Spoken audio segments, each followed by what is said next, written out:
Hello, everyone, and welcome to End of Life University podcast, where we share real talk about life and death. I'm your host, Dr. Karen Wyatt, and I want to thank you for joining me here today for episode number 337. Today, in a few moments, I'll be sharing an interview I did with Jennifer O'Brien, who's the author of the book, The Hospice Doctor's Widow, and she and I just have a great discussion about the book and about her journey as a caregiver and also her grieving process after the death of her husband. So that's coming up in just a moment. I wanted to mention that this book, The Hospice Doctor's Widow, is on my list this year of recommended reading for a year of reading dangerously, my online reading group. It will be the December selection, which is kind of far away, but I put it in December because I was thinking it would be a great gift that people could give, but actually it's probably too late to give the book if you don't read it until December. So that wasn't the best plan on my part. But I'm doing the interview for you now so you can learn about the book. You could buy it ahead of time and consider giving it as a gift to someone. And Jennifer and I talk about that, who it might be appropriate for as a gift. So mentioning a year of reading dangerously, you can sign up for the group if you're interested in reading one book each month during the year. When you sign up, you'll receive an email once a month telling you about the next book on the list to read and giving you links where you can get the book. And I'll let you know that for this month, February, we're reading the book It's Your Funeral by Kathy Benjamin. And I interviewed Kathy last September in episode number 317 about her book. And it's a really humorous and fun guide to planning a funeral. I decided that would be a good thing for all of us to really sit down with that book and think about what we might want someday for a funeral and start the process of actually making a few plans or a few decisions about what we would like at the end of life. So that will be the February book for a year of reading dangerously. There will be a link in the show notes if you're interested in registering for that. It's free. And like I said, you'll just get one email a month when you do sign up. And you can go to EOLUpodcast.com. That's where you'll find the link to the group and to register for it. And that's also a great place to go if you're new to the podcast and you'd like to scroll around and see what kind of content I've created in the past. All of the archives are hosted on that website, and there's an about page where you can read about me and why I started this work and some other links there. So check out EOLUpodcast.com. Next, I'd like to thank my latest supporters on Patreon. That's my page where you can go and make a small monthly or annual contribution toward keeping the podcast on the air. And most recently, G. Thackeray and Mary Susan Graham have signed up to join our Patreon team. So thank you so much for your generosity and for being willing to make a contribution to help me finance the podcast. It also means a lot to me emotionally and spiritually because it tells me you're listening and you like the content that I create, and that really keeps me going from week to week. And then finally, I have had some feedback this week from listeners. Several people heard my talk, When Hope is Harmful, which I did at the symposium on death and bereavement studies, and really enjoyed that. And I'll be thinking about whether or not I could present that talk once again for this audience in the future, since it seemed to go over really well. And I also got a message from Lisa Schultz, who said she really enjoyed the episode on Swedish death cleaning and mentioned her book, Lighter Living, which is about decluttering. So I'm going to take a look at her book, and you might be interested in that as well. So now we'll move on with my interview with Jennifer O'Brien. As always, stay tuned after the interview, and I'll come back with a few takeaways and to say goodbye. So here we go. Today, I'm so happy to welcome my guest, Jennifer O'Brien. Jennifer lives in Little Rock, Arkansas, where she is an artist and an advocate for dialogue about end of life. For more than 30 years, she has been a consultant to physicians and served as CEO for 2 large medical practices. Jennifer began journaling and creating collages and tableaus while caring for her husband, Bob Lemberg, who was a hospice and palliative care physician diagnosed with stage 4 cancer. Her book, The Hospice Doctor's Widow, was born of this creative work, which she practiced as a means of self-care. And you can learn more about Jennifer's work and the book at the website hospicedoctorswidow.com. And it's hospice DRS for doctors, hospicedrswidow.com. So Jennifer, thank you so much for joining me today. Thank you, Karen. It's such an honor and a pleasure to be here with you. Well, I've wanted this opportunity to talk to you about your beautiful book ever since the first moment I opened it. I had no idea what would be inside. You know, when I got my copy and opened it, I had no idea that it would be filled with this amazing collage art, and everything about it is so beautiful. I told you before, it's stunning. But what amazes me is that through this book, you are able to take us on the entire journey from the moment Bob is diagnosed with cancer through your grief process with so few words. I mean, combining just compelling words with art, and we see the whole picture. We get the whole story, and you didn't have to write a 60,000 word volume to do that. And that's what impresses me so much.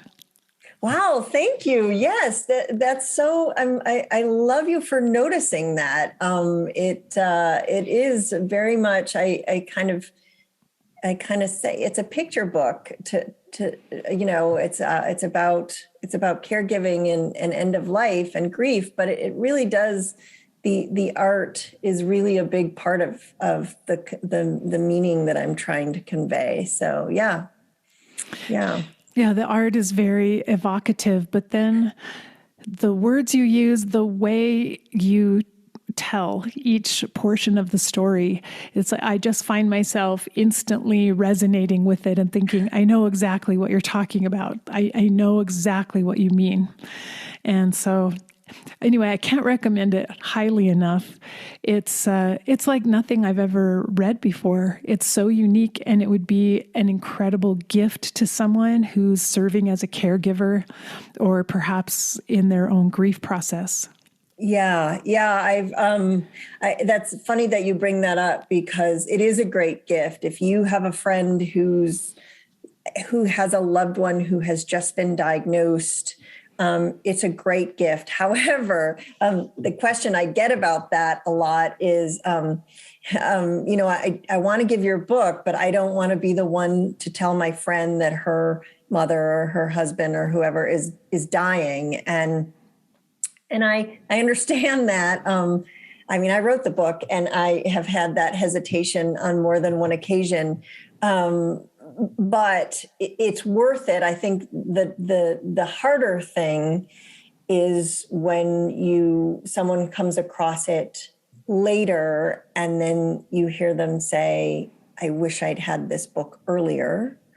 Because it does have a lot of, it was my journal from when I was taking care of Bob while he was sick. So it's a lot of good caregiver validation and quite frankly, some tips, if you will, for lack of a better term. And so I hate it when I hear that people wish they'd had it, earlier. So I usually suggest, wrap it. Wrap the book and give it, and don't expect, and that's it. And if they bring it up to you, great, but don't ask after it, because then it becomes, a burden, and caregivers and grievers do not need one more burden. So yeah, it's a good gift. Mm-hmm. And I think what makes it perfect for caregivers and grievers both is that it's very succinct. You don't have to sit down for a few hours a day and read in order to get the messages across. You can thumb through and look at 1 or 2 pages at the pictures, and you grasp the meaning right away. And it's very touching and emotional, but also soothing at the same time, to recognize that you've gone through this process too. Mm-hmm. And you made it and ended up creating this beautiful book. And I think there's so much reassurance in that. Mm-hmm.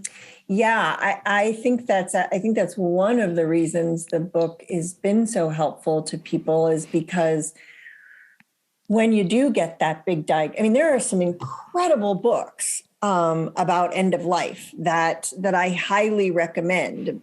But many of them, perhaps even most of them, are best read before anyone becomes ill with a life-limiting diagnosis.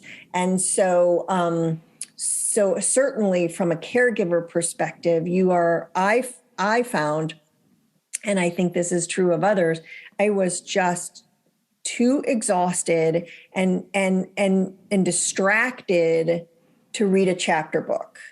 And this book is one that you can pick up and just have it. I know one woman who lets it fall open each morning and reads the page that it falls open to.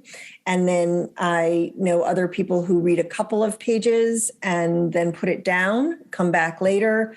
And then others that sit down and read it cover to cover. And it is, because it's a picture book, it's rather short. And quick moving that way. So anyway, it can be done any one of a number of ways, but that lack of focus, I couldn't read a chapter book until a good year or so after Bob died. I just didn't have the focus. I listened to some books, but I couldn't sit down and, really read one. I'd find myself having to go back and reread the last couple of pages to say, like, what did that say? So yeah. Well, tell us about creating this book, because some of these pages are journal pages that you created in the moment. Is that correct? While you were caring for Bob? Yeah, pretty much the whole thing is a journal. I started it almost instantly after we got the diagnosis. I am a self-taught collage artist. I actually, interestingly enough, started teaching myself collage after my mother died, when I took her ashes up to scatter them over my brother's grave in northern New Mexico. I went to an art journaling workshop because I was there by myself doing this very sad, difficult thing. So why not? I had earned it. And I really enjoyed the whole idea that you could journal with I can't journal with drawings because I can't draw, but I could certainly journal with collaging and so forth. So that's when it started. And then it, art, creativity just can really help a person get through lots of stuff. So when Bob got sick, I just started these journal pages. I did shift at that point from analog collage to digital collage, which was an interesting shift at that point. But I started creating these pages to just work through the feelings and the thoughts that I had in my role as caregiver and knowing that I was losing him, but also because he was so good and so effective as a palliative care and hospice physician that two things. One, I sort of wanted to document some of what I knew he provided for other patients. And I guess the second part of that is that I was reminding myself that now we needed to turn all of that good advice that he had given other families for so long on ourselves, or certainly I needed to turn it on myself. And so that was the reason I started the journal pages. And then I kept going with the journal about a year and a half after Bob died.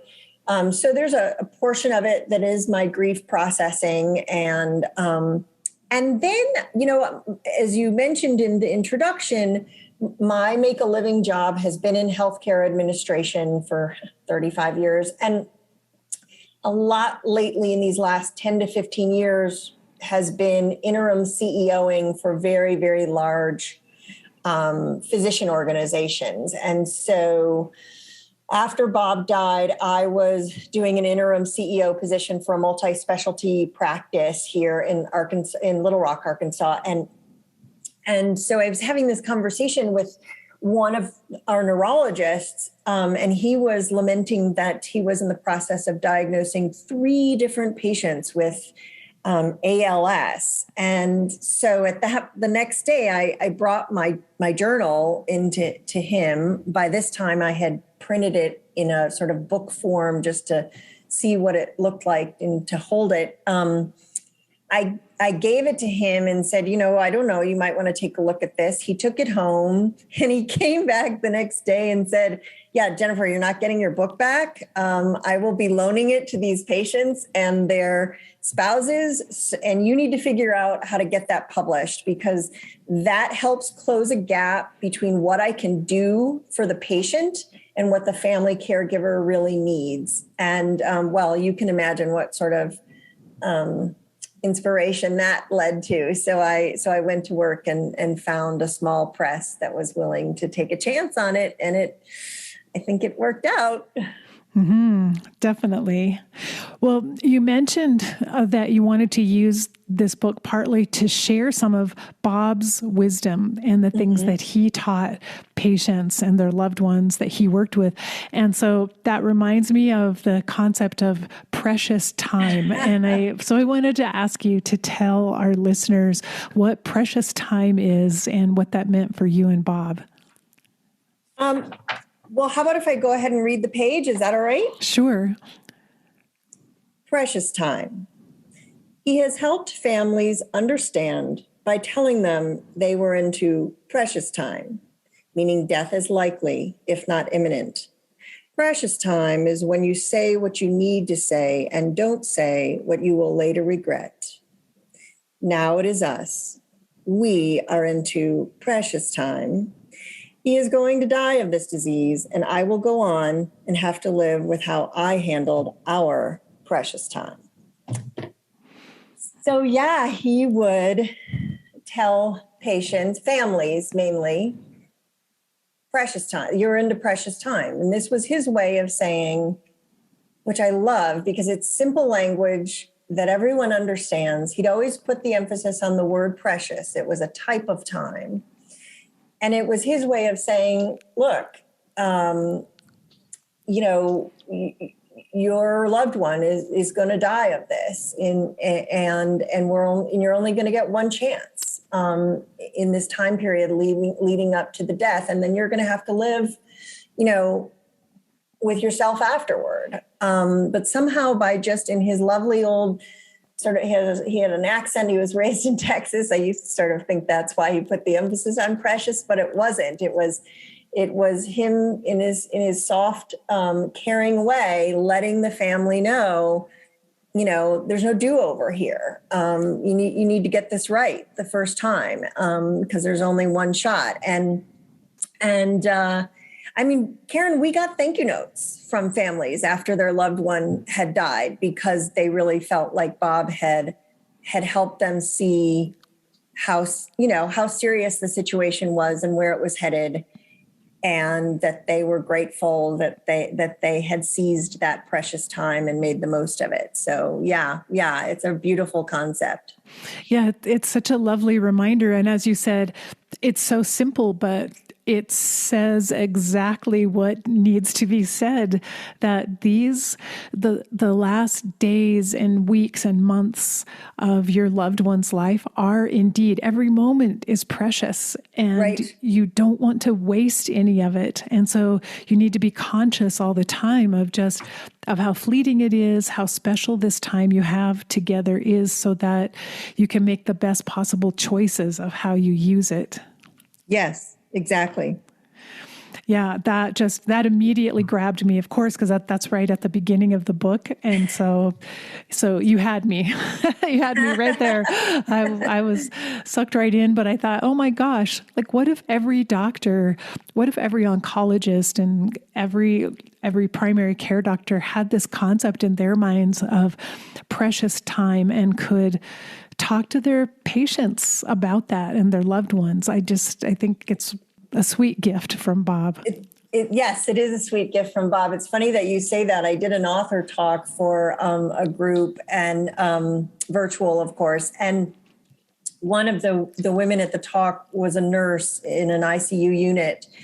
And she wrote to me later and said that after the author talk and us talking about the book, they had a patient in the unit who was dying, and the doctor was reluctant to call the family for whatever reason, just not really wanting to face what he had to say to the family rather. And she told him about precious time, and he heard her, and he called the family, and the family got there in time, and they were able, to say their goodbyes and so forth. So yes, it is a tremendous gift. And by the way, it is a gift from Bob, and anyone can use that term far and wide, because I know he would want it. So there you go. Well, I wanted to say when I give talks to physicians in the future, I would love to quote Bob and use that, because it's a reminder, like if doctors don't communicate honestly with patients and their families, they're depriving them of some of the moments of precious time that they could have together. And that isn't fair. And honestly, I don't think doctors mean to do that or would intend to take that away, but they've just never thought about it that way. Right. They don't realize that they are in the position to, and, I will tell you something else about precious time is it is still, so this is going to involve a quick story. An uncle of mine was in a terrible, he was cycling and he fell and severed his C2 spine and lived 5 days in the ICU. And in those first couple of days, those first 24 to 48 hours, of course, they're unsure. They can't tell the swelling, it may go down and he may be fine and he may get up and walk right out of that place, right? So I said to this was long before Bob got sick, but I was well aware of the term precious time because of being Bob's wife. And I said to my cousin, this is precious time. Right? You need to lean into this, and you need to, because the truth was, even if he did have a complete, full physical recovery and get up and walk out of that hospital, she was still never going to regret leaning in and saying what she had to say and being there. As it turned out, he participated in the decision to extubate himself, for them to extubate, and he died 5 days after he was admitted. So it was precious time in that route. But the truth is, even if it can go either way, I don't think there's such a thing as, well, we're not at precious time. No, of course we're at precious. If this is serious enough for us to be, consulting the physician, whether it's trauma or illness or whatever, then lean into it and make it precious, because even if there's a miracle cure, right? It's still precious. Yes, exactly. And Jennifer, I'm so glad that you explained that these pages are the pages that you created in the moment while you were going through these things, because there's an immediacy to it that comes through that we can all feel. So it isn't like, 10 years later, you sat down and reflected back on what this experience was like and wrote about it. You were writing what you were actually feeling in the moment. And that's what makes it so powerful. And on in one entry, you talk about anticipatory grief and how sometimes that can be worse than grief after death. And so I wondered if you would talk about that a little bit more, because it occurred to me, like, we don't recognize that sometimes, that caregivers are going through anticipatory grief, and we may not be helping them with that. Yeah, anticipatory grief is a big one. And honestly, I was not familiar with the term. I was familiar with the concept, of course, because I lost my only sibling when I was 18. He died in an accident, so I knew how much it hurt, to lose someone. And then my mother some years later. So I knew it was going to hurt to lose Bob, and I kept sort of getting ahead of myself about how much it was going to hurt. And I said something to a friend of mine about it, and she sort of looked at me and said, "Well, you've got anticipatory grief." And so of course I looked it up, and sure enough, it's a real thing. It's totally legitimate, and in fact, in one study, 40% of the widows that were asked described anticipatory grief as worse than the grief after the death of their spouse.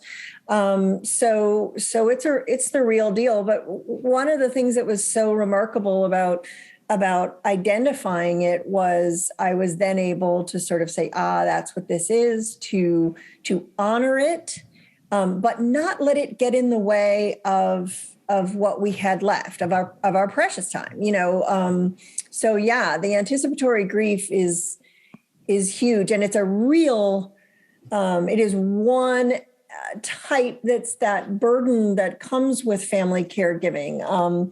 It's one element of it. The other one that comes through a lot is, you're especially as the end gets closer and closer, you're so exhausted and so,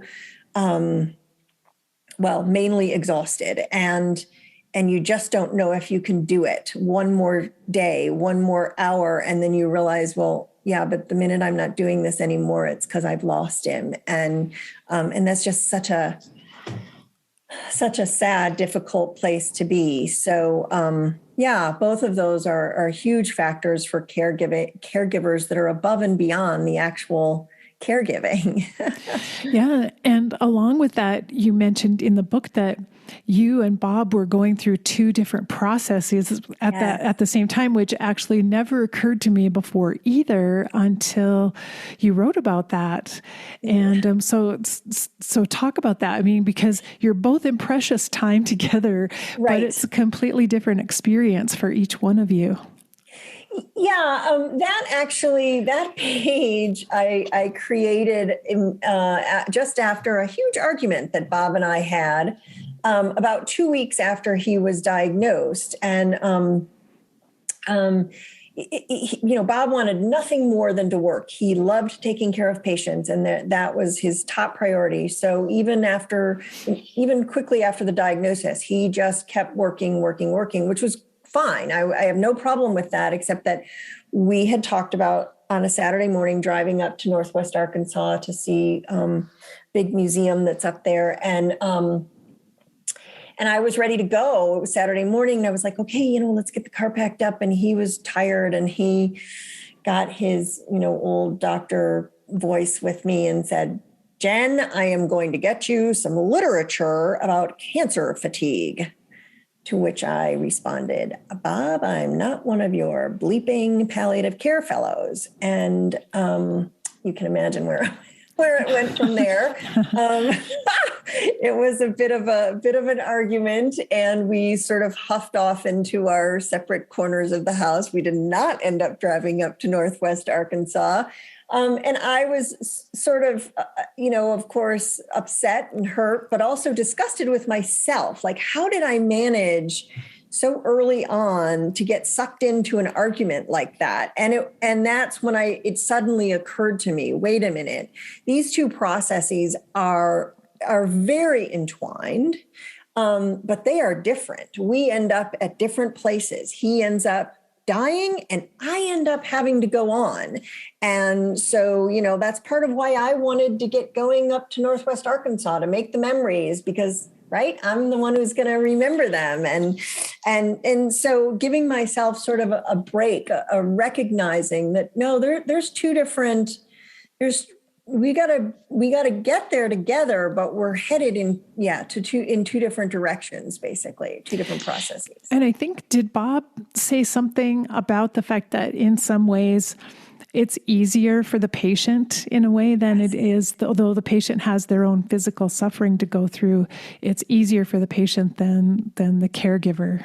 Yes, he used to say, especially when he was training palliative care fellows, and students, he would say, the patient's going to be fine. Dying is peaceful. I've seen it thousands of times. Dying is peaceful. The patient is going to be fine. It's the family who has to go on. And it's a family that he used to say, it's the family I worry about.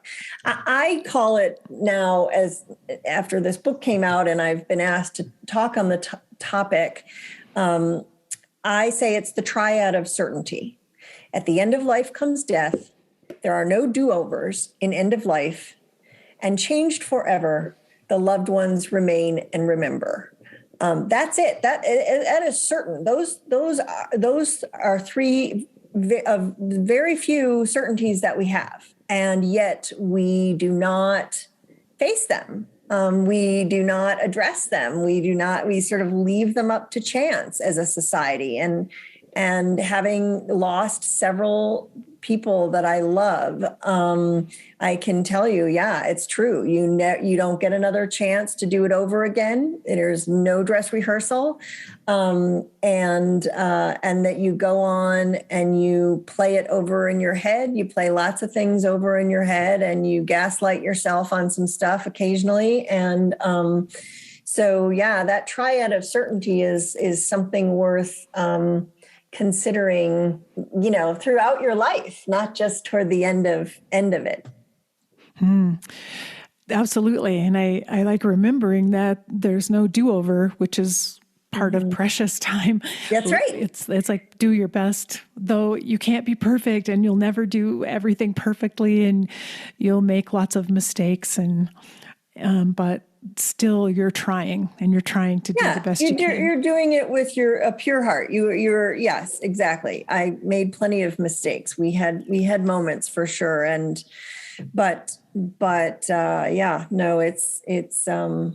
you're pure of heart and trying to do your best. That's all that anybody can do. Well, you wrote that one thing that you wouldn't recommend is DIY, do-it-yourself palliative care. So I was just curious about that, given that Bob himself was a hospice and palliative care physician. Tell me how that came about. Yeah, well, so yes, Bob very much wanted his privacy, which I, of course, wanted to honor. And so I think he proceeded with listen, I'm not going to go to the people I trained for care and I'm not going to go to my program director for my care. He felt like he sort of knew what he was doing.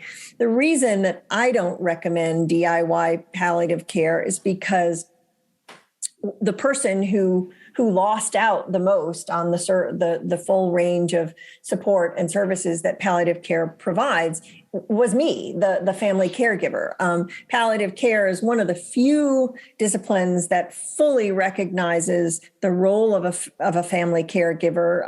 Most of the others kind of have this sense that there's this other person out there, but doesn't really. I mean, sometimes those specialists don't even look the caregiver in the eye during the appointment. Don't even speak as though the caregiver's in the room. And so it can really range, but palliative care is a specialty that recognizes the family caregiver as a role. So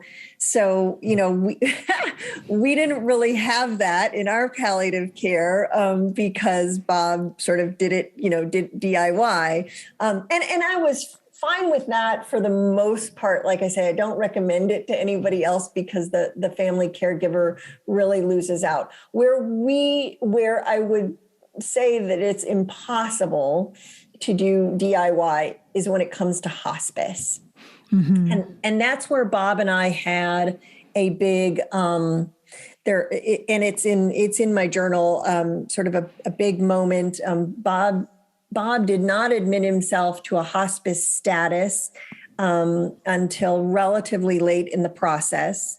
And I have some theories about that now, looking back on it, as to why that was. It was certainly not because he didn't believe in hospice. He very much believed in hospice. I think it was that he did not want to die at home.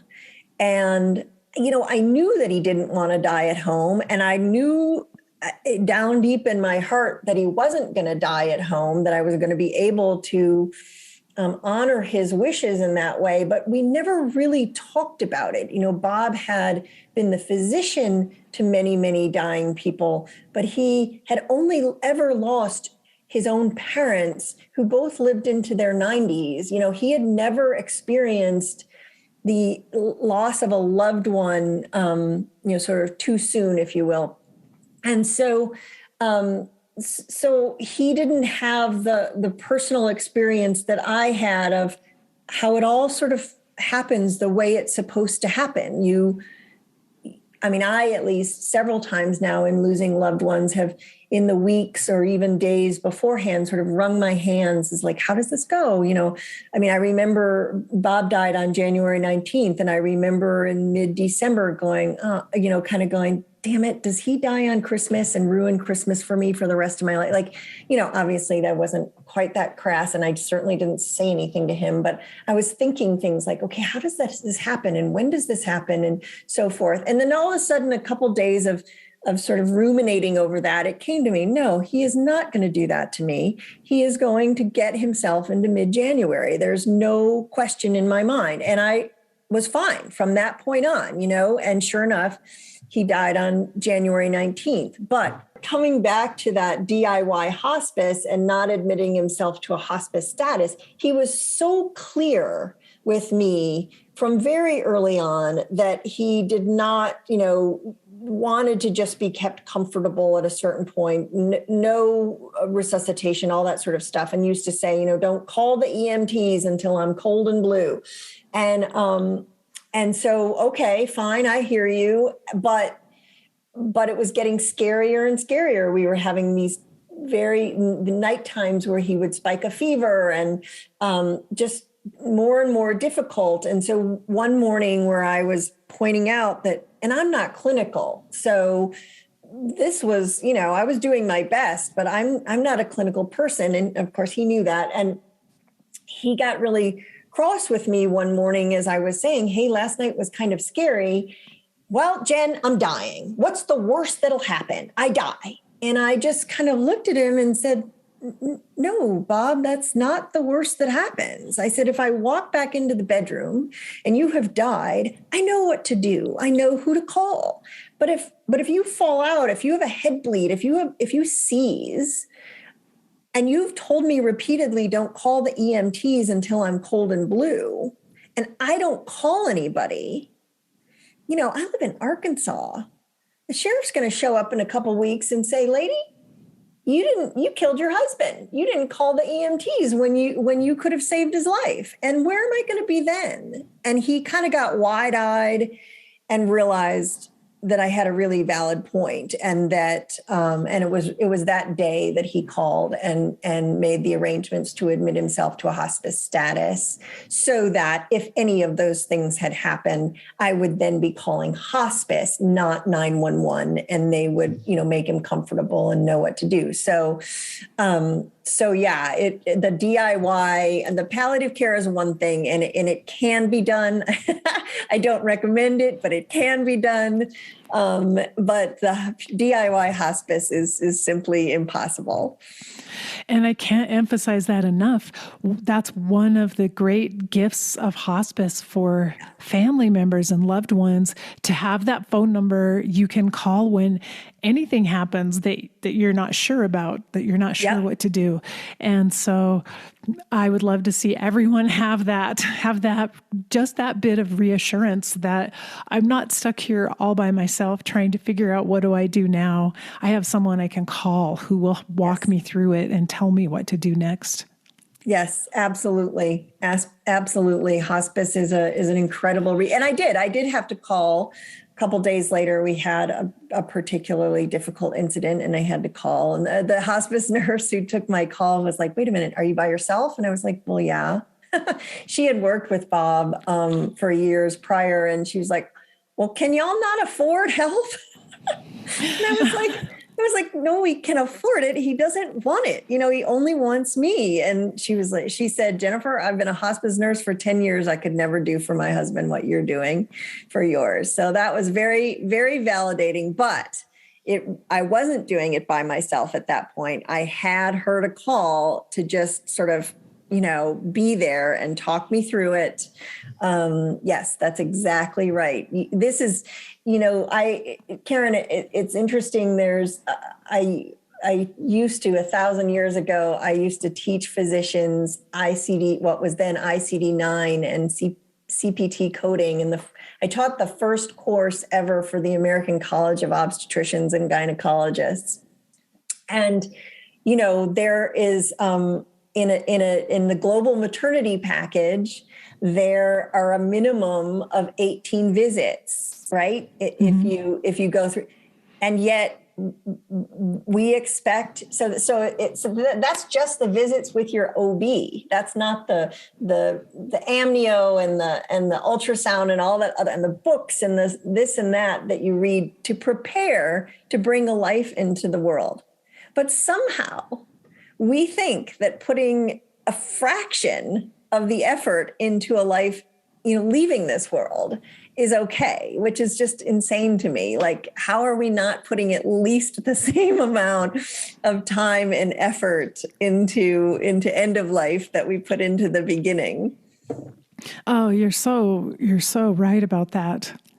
It's crazy in a way that we don't. I hope that we're gradually changing that, because it's a travesty, really.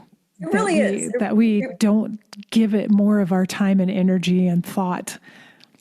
Right. Because it really does end up then, I think, in a lot of ways. And my hypothesis is, is that when it's an in-order death, that is, I'm not talking about a child dying, any of that sort of stuff. I'm talking about, someone older than you gets ill and dies, and it's to some degree expected, that there is a level of complex grief that is avoidable if we have some communication, if I have the opportunity to know what it is that you want, to carry out your wishes as part of my transition from caregiver to griever. This gives me this sense of purpose, this continued sense of care.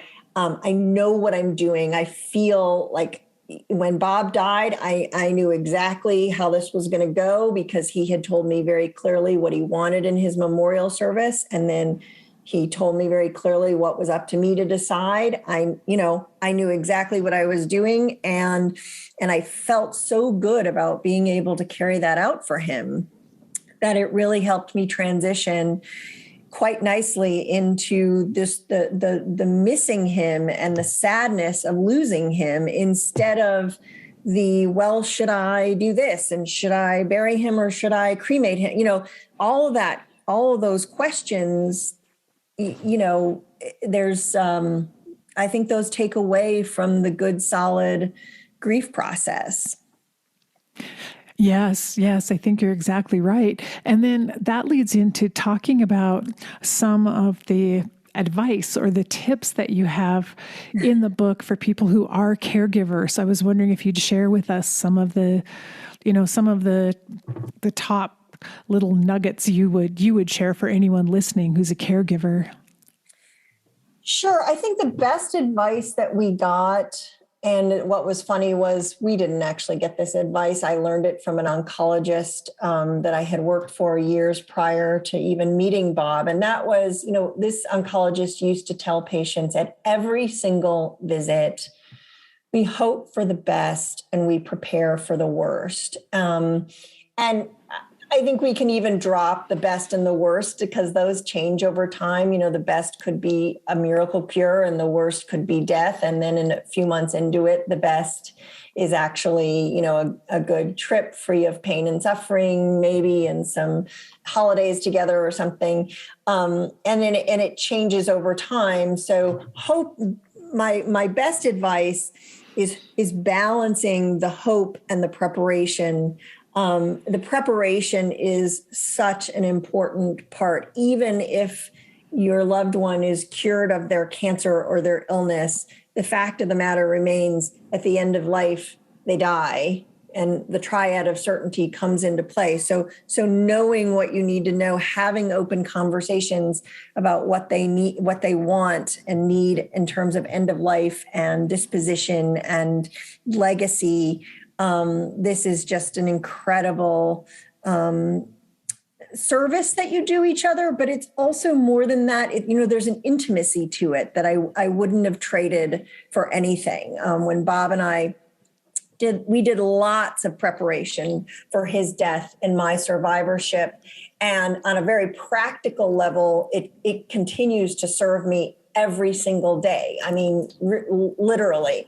But moreover, I have these incredible memories of us working on these things together and not having to do them by myself alone after his death. And it's just absolutely beautiful. So trying to balance and not ruining each other's, if somebody's having a hope moment, then I'm not going to spoil that with, hey, we really need to get those documents signed, like being sensitive and listening. And then even if someone is reluctant to talk about it, because I have, other friends, widow friends whose spouse just wouldn't even let them say the word, that there's still a lot of listening you can do about and knowing your person, where you can be pretty confident in carrying out some wishes at the end of their life and at the time after their death. So hope and prepare is my best advice. And there's no such, and write it down. That's my other advice, because there were some things that I thought, okay, like the passwords. Okay. I thought I had all the formulas for the basic go-to passwords that Bob used. Well, guess what? When your loved one dies, your brain turns to mush, and you think you can remember things that you are not able to remember. So write it down is my other piece of advice. Mm-hmm. And in the book, you have a whole one page that's a whole list of all the things you did to prepare. Yeah. And that list itself is really helpful for someone else to look at, like, oh, remember these things that you might not have thought of in the first place. Absolutely. The book has that list. And then, after I released the book, I kept getting, encouraging people to prepare for end of life, whether someone's ill or not. I kept getting that question. And so I created a thing a free downloadable that's on my website called the Nat Piece Tool Kit, a guide to being at peace with end of life. And it's a 3-step process to getting everything together so that it's there. And I do highly recommend doing that even before anyone becomes ill, because, right, you just never know. Yes, absolutely. I mean, it's never too early to do any of that kind of preparation. It really isn't. I say this to people. Really, you got kids that are going off to college. You really should fill out a Nat Piece Tool Kit for them, because, right, they're going to be off at school and they're adults at that point at 18. You're right. It's never too early. And probably coming back to it, I always say leap year, I come back to it and just have a touch base with my healthcare proxy to make sure my proxy and my backup proxy are still on board with my wishes, and just, update some of my lists and documents. Just check them out. Every 4 years.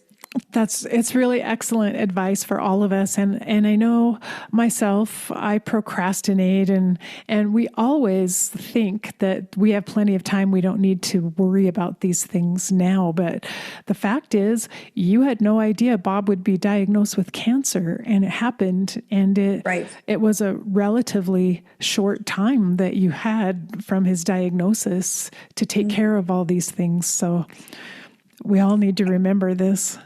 Well, right. And we, of course, had discussed, and we did have already, healthcare proxies and all our advanced directives done before he became ill. And it's so great to have had some of those have those discussions and those documents, but they're a baseline, right? When Bob got ill, I would have thought that he would not. His diagnosis was such that I didn't think he would even try any treatments, right? Other than palliative treatments or palliative care. He absolutely tried. And we got some wonderful time out of these treatments that he tried. So it's a living document in the sense that if you change your mind, if you want to try something else, then you say, hey, yeah, we're going to do that this time.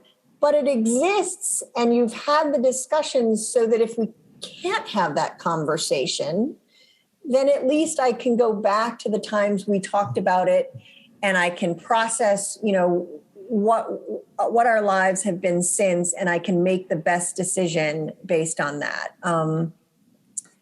I think those advanced directives and those discussions are super important. Even if you end up changing your mind, that's still really important that you have those discussions. Yes, absolutely. So I would encourage listeners to go to the website hospicedoctorswidow.com then and get that free download of the Nat Piece Tool Kit. That sounds really handy for all of us. And also, I'll remind you, I'm talking to Jennifer O'Brien about her book, The Hospice Doctor's Widow, which is absolutely gorgeous. And I have chosen it as one of the selections for my online reading group, A Year of Reading Dangerously, this year, because it's a totally unique book. You will not see anything else like this as far as I know. And because it's a picture book, it's filled with art, so it's more expensive than the average paperback book you might buy, but it's well worth it. This is a book that you will keep on your shelf. You will keep it on your coffee table. You'll look at it over and over again. You will share it with people. You will treasure this book. It's a beautiful work of art, and I'm not exaggerating when I say that. So, Jennifer, thanks for creating this book for all of us, for our inspiration and our education. And thank you also for being here to talk with me today. Well, thank you, Karen, and thank you for the work you continue to do for all of us and helping us, understand end of life and do it better. Well, you're so very welcome. We're on the same team here. Yes, we are. Hoping for the same outcome. So I'm just happy that I could share this information with our listeners, and hope everyone will go out and buy this book. You will not regret it. Thank you. Well, take care, Jennifer.